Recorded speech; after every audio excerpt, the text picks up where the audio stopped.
आइए हम लोग आगे बढ़ते हैं और स्वदेश प्रेम नामक कविता की आगे की पंक्तियों को कंप्लीट करते हैं। सागर निज छाती पर जिनके अगणित आणों पोत उठाकर पहुंचाया करता था प्रमुदित भूमंडल के सकल तटों पर। नदियां जिसकी यश धारा सी बहती हैं अब भी निशिवासर, ढूंढो उनके चरण चिन्ह भी पाओगे तुम इनके तट पर। ठीक, तो यहाँ से लेकर यहाँ तक हमें कंप्लीट करना है। तो सबसे पहले लिखने का सेम तरीका, संदर्भ, फिर प्रसंग, फिर व्याख्या। तो प्रसंग सेम है, संदर्भ सेम रहेगा। अब इसकी व्याख्या देखिए, आप लोग व्याख्या हेडिंग डालेंगे और करेंगे। कवि कहता है कि हमारे पूर्वज ऐसे थे, सागर निज छाती पर जिनके अगणित आणों पोत उठाकर पहुंचाया करता था प्रमुदित, मतलब आनंदित होकर। सागर भी जिनके कार्य को आनंदपूर्ण करता था। देखें, हमारे पूर्वज ऐसे थे कि स्वयं समुद्र भी उनकी सेवा के लिए हमेशा तत्पर रहता था। वह अपनी छाती पर असंख्य अगणित आणों पोत यानी असंख्य जहाजों को उठाकर, सागर हमारे महापुरुष थे, जो हमारे पूर्वज थे, उनकी गरिमा का वर्णन करते हुए कवि कह रहा है कि हमारे पूर्वज ऐसे थे कि जिनकी सेवा में समुद्र भी हमेशा तत्पर बना रहता था। वह अपनी छाती पर अनगिनत जहाजों को उठाकर पहुंचाया करता था प्रमुदित, और कैसे उठाकर? आनंद के साथ, प्रसन्नता के साथ अनेकों जहाजों को उठाकर अनेक बंदरगाहों पर पहुंचाया करता था। भूमंडल के सकल तटों पर, तटों से मतलब यहाँ बंदरगाहों पर, समुद्र के किनारे यानी बंदरगाहों पर पहुंचाया करता था। तो सागर भी खुश रहता था, प्रसन्न रहता था हमारे पूर्वजों के पराक्रम पर, और हजारों असंख्यों जहाजों को उठाकर प्रसन्नता के साथ बंदरगाहों पर पहुंचाया करता था। नदियां जिसकी यशधारा से बहती हैं अब भी निशिवासर।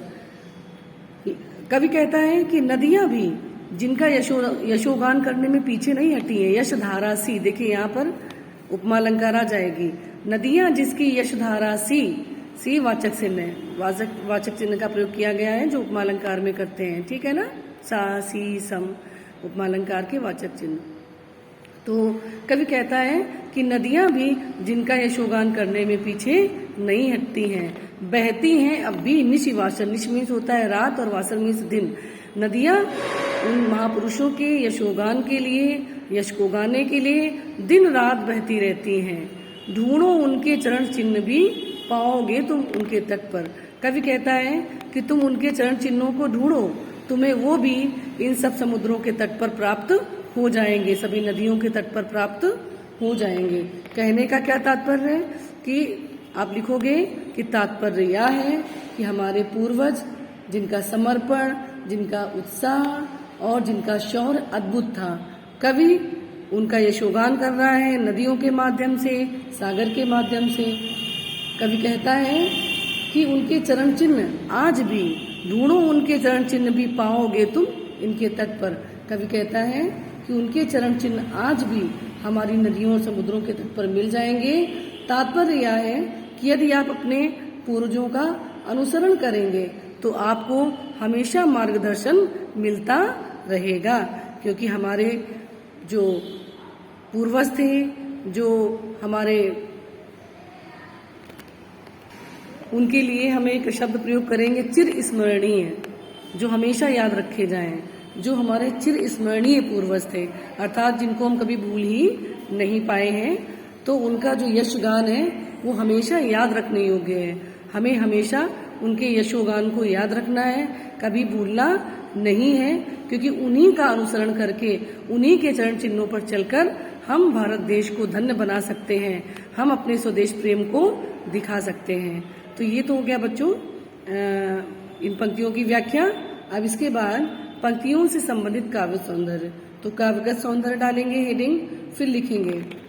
पहला पॉइंट, कवि ने पूर्वजों की गौरव गाथा का सजीव और अलंकारिक वर्णन प्रस्तुत किया है। ठीक, भाषा सरल सुबोध खड़ी बोली, शैली भावात्मक है, रस वीर है, गुण कौन सा हो गया फिर? ओज गुण है। अलंकार देखें। अलंकार में आपको बताया था यश धारासी, यहाँ पर उपमा अलंकार का प्रयोग है। इसके अलावा रूपक अलंकार का प्रयोग हो रहा है, जैसे निशिवासर, आणो, पोत, कई जगह पर यहाँ पर रूपक अलंकार का प्रयोग हो रहा है। तो रूपक अलंकार और उपमा अलंकार और इसके अलावा अनुप्रास अलंकार तो आ ही रहा है, पंक्तियों में अंत्यानुप्रास आ जाता है तो आप अनुप्रास भी लिख दोगे। और छंद कौन सा है? प्रत्येक चरण में 16-16 मात्राओं वाला मात्रिक छंद है, तो इसको आप कंप्लीट कर लोगे।